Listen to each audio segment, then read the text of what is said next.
নমস্কার বন্ধুরা, Sunanda village cooking চ্যানেলে আবারও তোমাদের স্বাগত জানাই।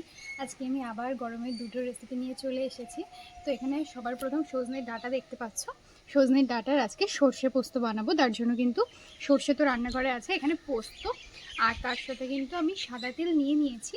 আর তার সাথে থাকবে এর মধ্যে দেখো আমি একটা ডিম নিয়ে নিয়েছি, বাকি ডিমগুলো রান্নাঘরে আছে, আমি শুধু দেখানোর জন্য এটা নিয়েছি।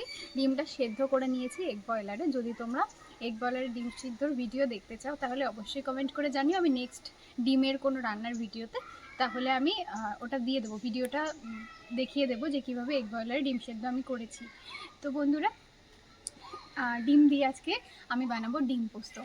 তো এই দুটো রেসিপি কিন্তু তোমরা অবশ্যই পুরো রান্নাটা দেখবে।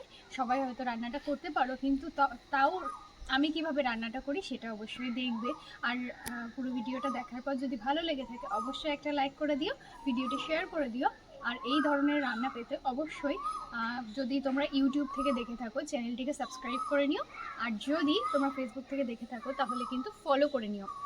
আর তোমরা কে কী রান্নার রেসিপি দেখতে চাও অবশ্যই কমেন্টে লিখে জানিও, আমি অবশ্যই দেখানোর চেষ্টা করব। তো বন্ধুরা, বেশি দেরি না করে চলো রান্না করে যাই। তো প্রথমেই কিন্তু কড়াইতে তেল দিয়ে তেলটা খুব ভালো করে গরম করে নিচ্ছি।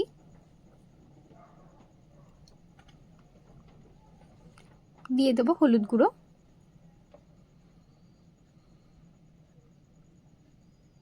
দিয়ে দেবো লবণ,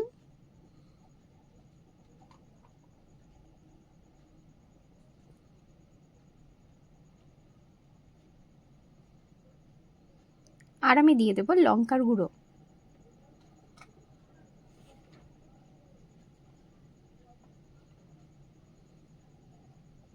এদিকে ডিমগুলো নিয়ে নিয়েছি, দেখতেই পাচ্ছ। এবার আমি এক একটা করে ডিম নেব আর একটু চিড়ে চিড়ে কিন্তু কড়াইতে তেলের মধ্যে দিয়ে দেব।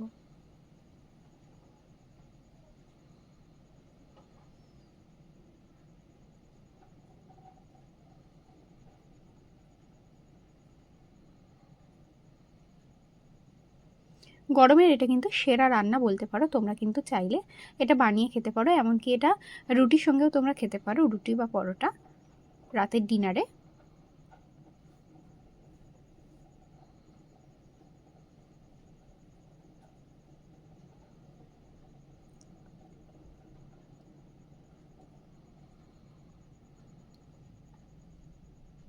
তো এদিকে সব ডিমগুলো আমি কিন্তু চিড়ে চিড়ে দিয়ে দিলাম। এই ডিমগুলো কিন্তু একটু লাল লাল করে আমি ভেজে নিয়েছি, এখন আমি নামিয়ে নেব।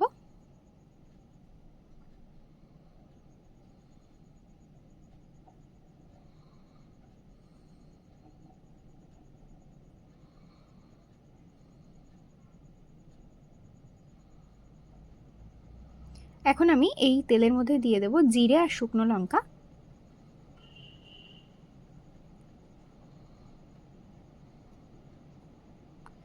দিয়ে দেব চেরা কাঁচা লঙ্কা, টমেটো কুচি,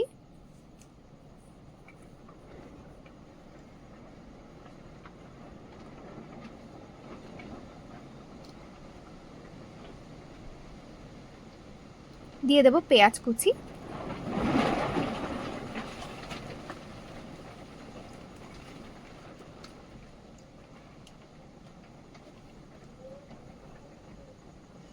হালকা একটু ভাজা ভাজা করে নিয়েছি। এখন আমি এর মধ্যে দিয়ে দেব আদা রসুন আর শুকনো লঙ্কা বাটা,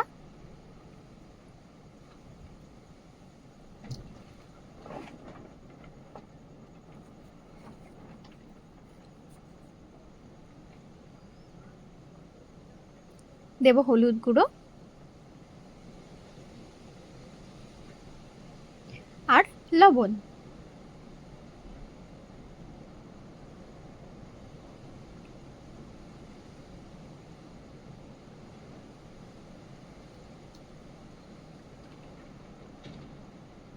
সামান্য পরিমাণ জল দেব।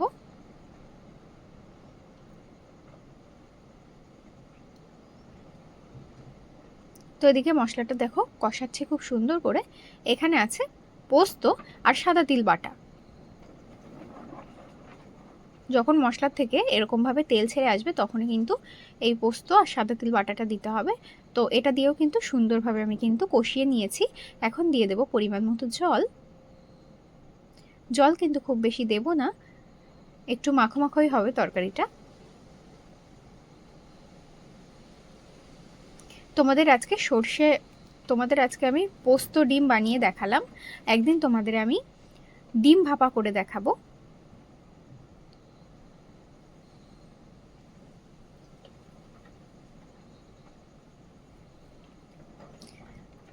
তো এদিকে গ্রেভিটা খুব সুন্দর করে ফুটে উঠেছে, ভেজে রাখা ডিমগুলো দিয়ে দিলাম, দিয়েও বেশ খানিকক্ষণ কিন্তু ফুটিয়ে নেব।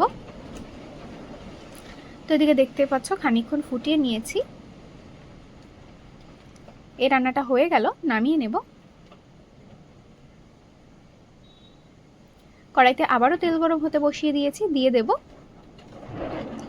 গোটা জিরে আর শুকনো লঙ্কা।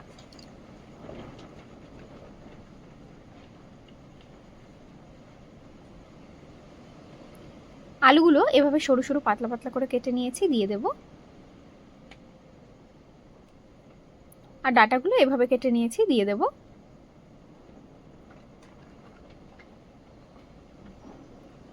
দিয়ে দেব টমেটো কুচি আর চেরা কাঁচা লঙ্কা।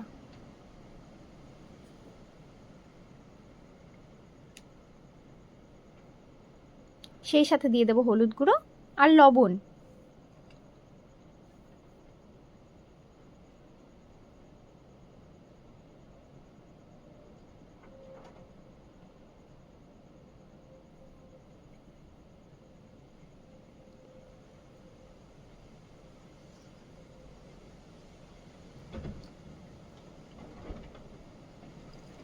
খুব ভালো করে দেখো আমি ভেজে নিচ্ছি এভাবে চাপা দিয়ে দিয়ে।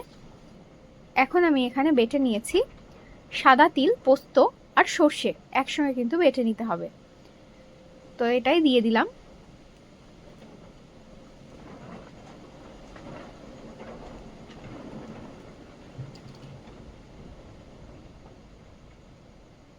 খুব ভালো করে কিন্তু মিশিয়ে নিয়েছি, দিয়ে দেবো এখন পরিমাণ মতো জল, যাতে আলু আর ডাঁটা খুব সুন্দর করে আমি সেদ্ধ করে নিতে পারি।